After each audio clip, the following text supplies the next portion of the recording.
Ipinagpapalagay ko sa ating naririto sa loob ng banal na pagdiriwang sa loob ng misa. Marami o halos lahat tayong narito o kayong narito ay nakapagtanim na ng buto. Maaring buto ng gulay, halaman, o kahit isang maliit na punla. Pagkatapos itong ibaon sa lupa, parang wala nang nangyayari.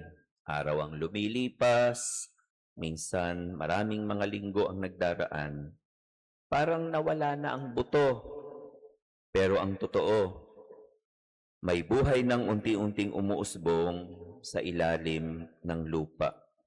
Hindi lang natin nakikita, ganyan kumilos ang Diyos, tahimik. Hindi palaging kapansin-pansin, pero laging may ginagawa. Ito ang malinaw na mensahe ng mga pagbasa sa araw ng linggong ito. Hindi nagsasawang maghasik ang Diyos. Sinabi niya sa pamamagitan ni Propeta Isaías kung paanong ang ulan ay nagpapabunga sa lupa, gayon din ang kanyang salita. Hindi ito babalik sa kanya nang walang bunga. Maaaring hindi agad, maaaring hindi sa paraang inaasahan natin. Pero ang salita ng Diyos ay lagi, tiyak, may bunga. Sa Ebanghelyo, ikinuwento ni Jesus ang isang manghahasik.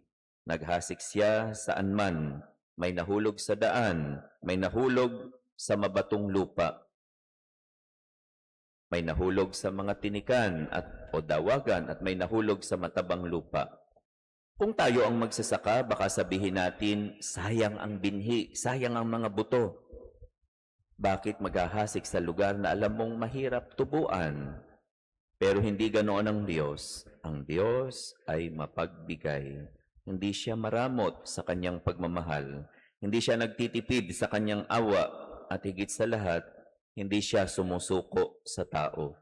Patuloy siyang naghahasik kahit ang ilang ulit na tayong nadapa. Kahit matagal na tayong lumayo o tumalikod. Kahit pakiramdam natin ay hindi tayo karapat-dapat. Patuloy pa rin siyang naghahasik. Yan ang unang mabuting balita para sa atin sa araw ng linggong ito. Bago tayo tanungin ni Jesus kung anong uri ng lupa mayroon tayo sa ating puso, ipinakikilala muna niya sa atin kung sino ang Diyos. Siya ang manghahasik na hindi napapagod. Marahil may ilan sa atin ngayon na nagsasabing, Father, matagal nang nagsara at matigas ang puso ko.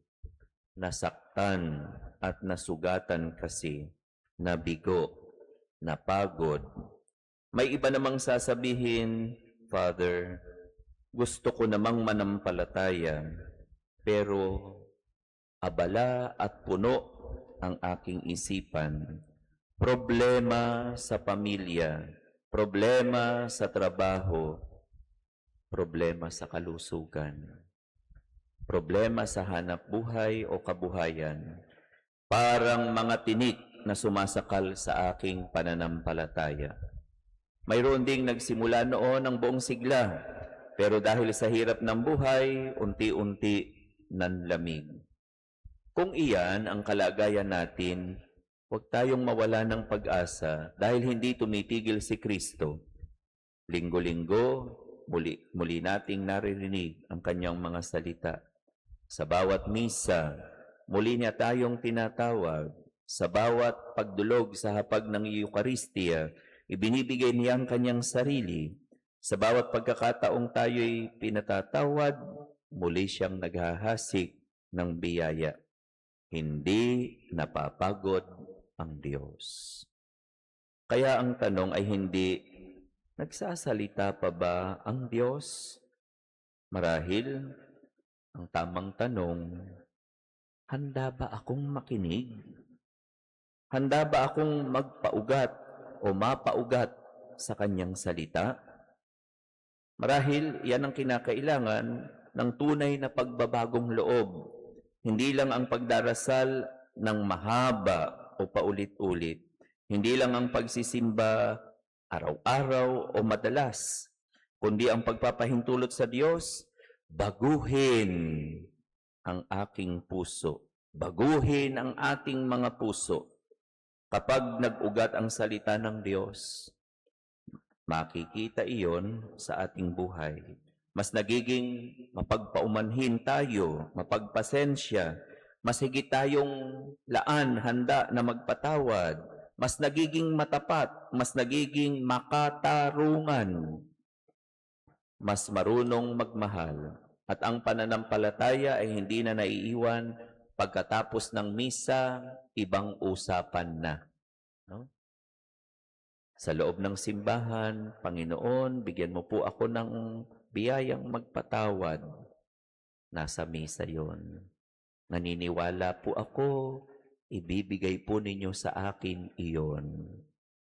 Pero maraming pagkakataon, paglabas pa lamang ng pintuan ng simbahan, nasa lubong yung kahirap patawarin, ang sunod ng sinasabi, patawad Panginoon, hindi ko siya kayang patawarin.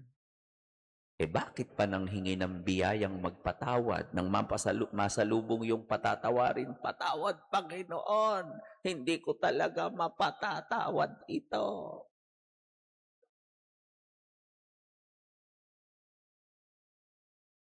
Dapat yung mayroon sa loob ng banal na pagdiriwang, sa loob ng misa, sa hapag ng Eucharistia, nadadala patungo sa tahanan.